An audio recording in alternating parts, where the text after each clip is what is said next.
வணக்கம் அன்பு நண்பர்களே. இந்த வாழ்க்கை எப்படி நாம் கழிக்கிறோன்றத வள்ளலார் எழுதியிருக்கிறார். அதை பார்க்கும்பொழுது ரொம்பவும் எப்படி நம்ம தப்பாக வாழறமே அப்படின்னு தோணுது. எப்படி சொல்கிறார் பாருங்க. உண்ணுகின்றதும் உறங்குகின்றதும் மேலுடுத்துகின்றதும் உழவுகின்றதும் நண்ணுகின்றதும் நங்கையர் வாழ்க்கையை நாடுகின்றதும்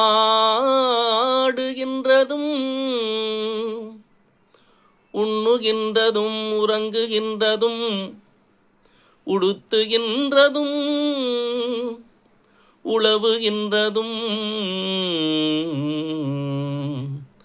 நண்ணுகின்றதும் நங்கையர் வாழ்க்கையை நாடுகின்றதும் நவையுடைய தொழில்களில் பண்ணுகின்றதும் ஆனப்பின் உடலை பாடை மேல் படுத்துகின்றதும் என்று எண்ணுகின்றதோறும் பதைக்கின்றேன் என்று எண்ணுகின்றதோறும் உளம் பதைக்கின்றேன்.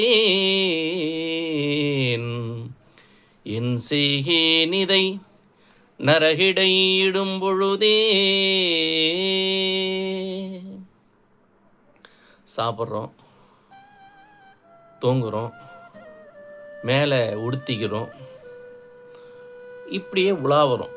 நம்ம இதை தான் செய்கிறோம். சாப்பிட்றோம், தூங்குகிறோம், மேலே நல்லா உடுத்திக்கிறோம், உலாவுறோம்.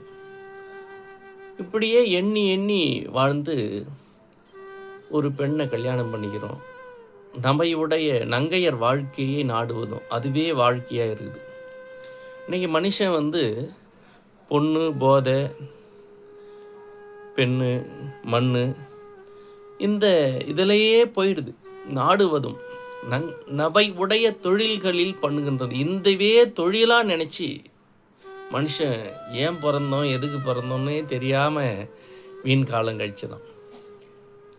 இப்படி பண்ணிட்டு என்ன பண்ணுறான்? ஆனப்பின் உடலை பாடை மேல் படுத்துகின்றதும், மேலே பாடையில் போய் படுத்துடுறான். ஐயோ போயிட்டாரின்னு 4 பேர் கவலைப்படுறான். அவ்வளோதான். இந்த நரக வாழ்க்கை வாழறதுக்காக நீ வந்த இல்லை, சொர்க்க வாழ்க்கை உனக்குள்ளார இருக்குது.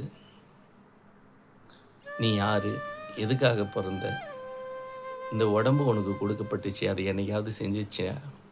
அழகான கண்ணு உனக்கு கொடுத்தாரி கடவுள், அதை அழகாக பார்த்தியா? அழகான வாய் இருந்துச்சு, நல்லா சொன்னியா?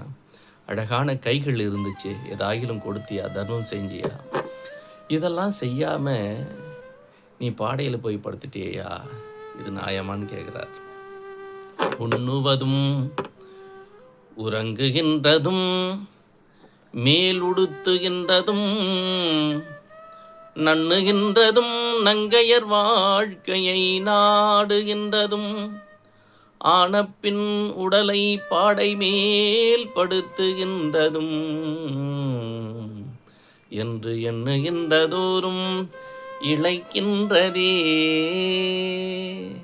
ரொம்ப இழைச்சி பாரார் வள்ளலார்.